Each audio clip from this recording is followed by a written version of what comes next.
I'm a Barbie girl in a Barbie world. Yes. Yeah, I know, I am. But what happens if there isn't a doll in your child's life that represents her, that represents different women in the world? Well, that question certainly came to our next guest, Mmule Ramothibe. This was the moment that activated what must be the most exciting time of her life. She looked for dolls for her daughter and found that there were none that represented her culture. So she created her own to truly unlock her 100% in young girls across the country. And we've got her on the line right now. How are you doing, my friend? Good morning.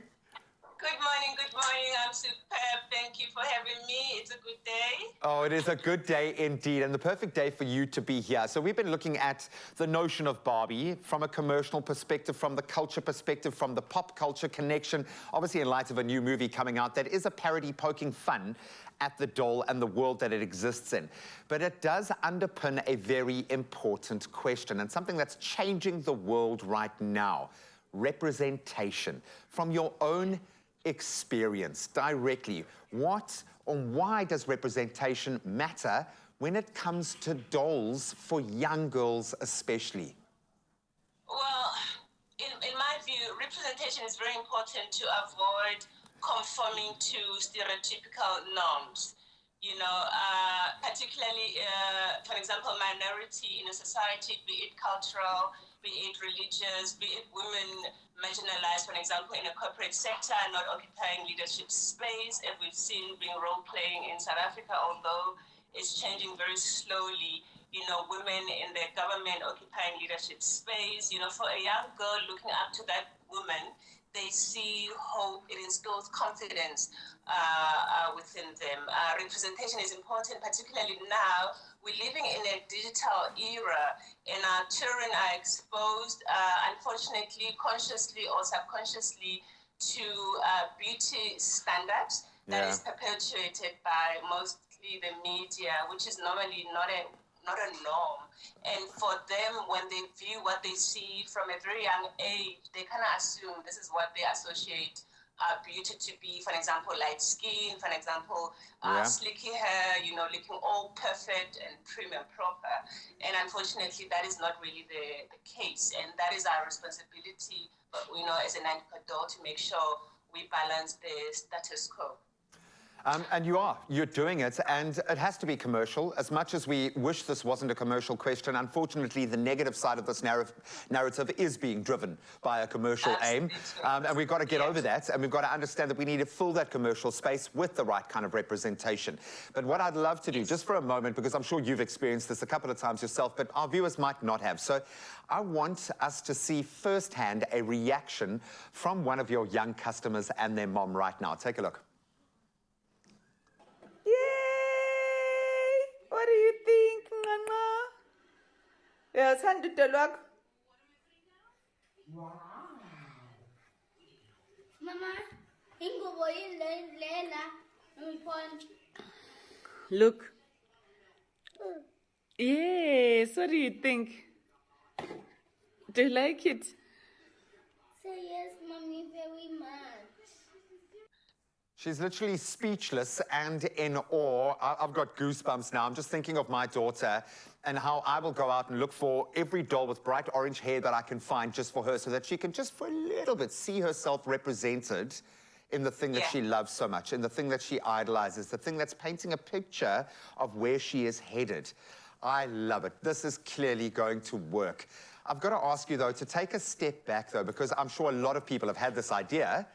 When did this become action? How did you first create the doll for your daughter, and then what was that kind of activator that turned it into a business? When my daughter was about 6 years old, she's now 16, right? Wow. She asked, Mom, could you please buy me a doll? And specifically, she said a Barbie doll, which for me was quite intriguing. Why specifically is she asking for a Barbie doll? I then said to her, look, we'll go to the shops, look for a doll, but it's not going to be a Barbie, because for me it's important that we buy a doll that resembles how an African child looks. So we go to the retail stores within South Africa and we couldn't find a doll. And the very few that we saw on shelves, which are termed African, to me, they weren't lookable to the eye, and they really upset me quite a lot. Yeah. And I found that when I travel within continental Africa, the narrative was the same. Within Africa, continental, there still wasn't enough of the lookable African doll. And that's when we decided to create our own instead of complaining about it, right? So I went into the market research, and still I wasn't finding the doll that I was looking for, until eventually we found a manufacturer who could present a doll that we could use or start with, which was more resembling to what we're gunning for. And then that's really how the journey began. And for me, it was very important that the doll depicts a young girl or a woman, a growing up woman, and present her in an African state, using the culture, the South African, especially the South African culture. So that's when we started, looking at the fabric and looking to see which designs would work to cover up the doll in the way you see it presented today. And you've nailed it. It's absolutely stunning. And I love the fact that you're going to get young girls thinking about how they look from a cultural perspective. What makes them beautiful because of their cultural and their genetic history. I love this. It's a deep dive into everything that matters. Culture, identity, representation, all encapsulated into this beautiful little doll. You've unlocked your 100%. How do you think this is going to help other young girls unlock their 100%? Look, the Nanduka doll is not only just a doll, right? There is a story behind every single one of our dolls, 10 of them representing each culture within South Africa. The Nanduka doll is a message of hope. It's a message of dignity, ambition, and most importantly, all the dolls are very educated.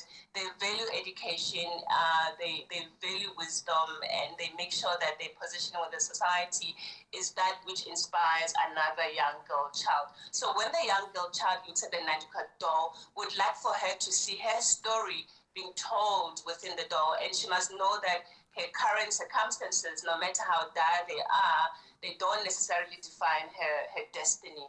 This is how we unlock our 100% KRUSH. If anything, those circumstances are going to give her the strength to unlock that 100%, just like you have done. Thank you so much. You're an absolute hero. You're a hero to young people, but to parents, especially in this country. Thank you so much, my friend. We love you. Thank you for having us. Thank you so much. Take care. Bye-bye.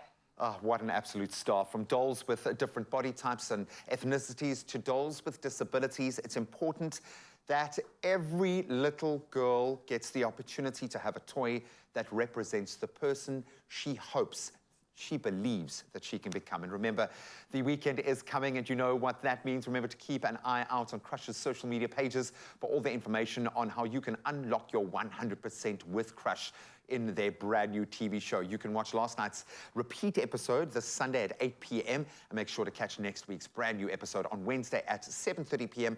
only on SABC2. And you really don't want to miss this one. In fact, here's a little sneak peek to whet your appetite. Unlock your 100% this Wednesday evening at 7:30 p.m. as we meet a home DIY expert who dreams of taking her passion to national TV. I want you to bring your DIY skills to our show live. Am I going to be live? Me?